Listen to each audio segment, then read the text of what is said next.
പാത്ത mummy മാമുന അന്നിന മുത്തായി മുത്തായി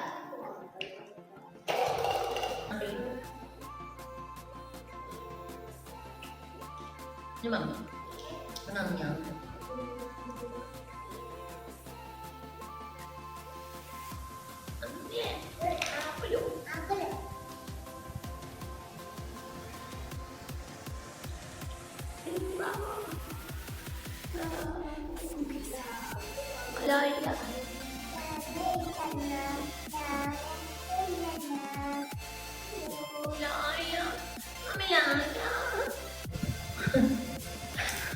guys, അപ്പം ഇതാണ് ഞങ്ങളുടെ ഒരു ഫൺ ടൈമാണ്.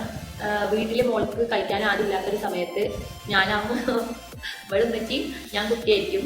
അപ്പം അവളെ ഇഷ്ടത്തിന് അവളെ കളിക്കൊപ്പം വെജിറ്റബിൾസൊക്കെ ഉണ്ട്. അപ്പം അതിൻ്റെ കൂടെ ഞാനിങ്ങനെ കൊഞ്ചി കൊടുക്കുകയാണ്. ഓരോ സന്തോഷത്തിൻ്റെ കൂടെ അല്ലേ ഈ ഒരു എല്ലാ വീട്ടിലും എനിക്ക് തോന്നുന്നു നമ്മളെ സ്വന്തം നമ്മുടെ കുഞ്ഞു മക്കളുടെ കൂടെ കളിക്കാനിരിക്കുക. അത് വേറൊരു വൈബ് തന്നെയാണ്. ഭയങ്കര സന്തോഷം. ഇപ്പോഴും ഞാനും സത്യം പറയുകയാണെങ്കിൽ എപ്പോഴും ചിലപ്പോൾ അടിയായിരിക്കും. ഞാൻ പറയുന്നത് ഇവള് കേൾക്കൂല, അങ്ങനെ അടിയായിരിക്കും. പക്ഷേ ഇവളില്ലാണ്ട് ഇപ്പൊ താത്തമാർ ആരെങ്കിലും ഇവളൊന്ന് കൊണ്ടുപോയാൽ ഇവളില്ലെങ്കിൽ ഭയങ്കരമായിട്ടുള്ളൊരു ഇടങ്ങാറാണ്. അപ്പോൾ ഞാൻ ഒരുപാട് പ്രാവശ്യം ഇപ്പോൾ ഇവിടുന്ന് അവിടെ എത്തോളം തന്നെ എൻ്റെ വിളി ഒരു 3 പ്രാവശ്യം പോയിട്ടുണ്ടാവും. ഭയങ്കരമായിട്ടൊരു സങ്കടം. അവരൊരു എന്തോ ഒരു മാതിരി ഫീൽ പറയാൻ വയ്യ. അങ്ങനെയാണ് എപ്പോഴും ഇവള് കൂടെ ഉണ്ടാവണം. അപ്പൊ ഞങ്ങൾ കളിക്കാണ് ഗായ്സ്. ഞാൻ കുട്ടിയാണ്, ഇവള് മമ്മിയാണ്. അല്ലേ ഇതാ പറഞ്ഞ മമ്മിക്ക് ടാറ്റ പറ ടാറ്റ.